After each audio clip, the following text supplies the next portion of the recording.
The success of Africa's COVID-19 response should not have surprised the world, but it did. It's a story so groundbreaking, the Africa Export-Import Bank, together with the African Union, the Africa Centre for Disease Control, and the United Nations Economic Commission for Africa have joined forces to memorialise it in a book and documentary titled Riding the Storm. The modelling suggested that about 20 million Africans would die. A preview of which was shown on the sidelines of the United Nations General Assembly in New York. 220 million doses of the Johnson & Johnson's single-shot COVID-19 vaccine were initially procured at a time when the world leader's protectionism became greater.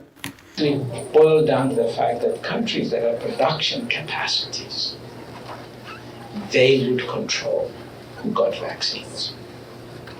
That's what it boiled down to. And we did not have production capabilities except in one country, South Africa.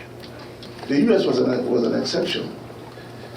President Trump made clear that America was not going to give anybody anything until they handled their own situation, which was very good for us because it was very clear that we had to go look for our own solution.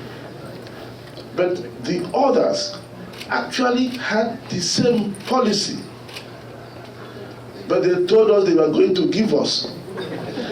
And because our people for so many years depended on handouts, they postponed decisions they would have taken early enough. They were waiting for those handouts that never came.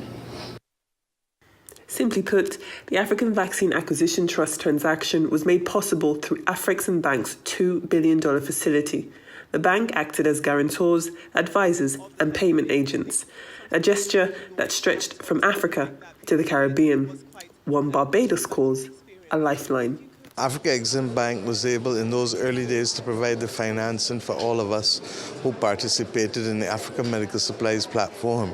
That was the only platform that we had access to that gave us a chance to get PPE, a chance to get therapeutics, a chance to get vaccines, and to do it at the same price as a country like Nigeria that was multiple times bigger than a country like St. Kitts and Nevis with 38,000 people. So this was literally a lifeline, and the solidarity that was exhibited both there with this platform and then ultimately at a parallel track with Ministers of Finance and Health in Africa was superb.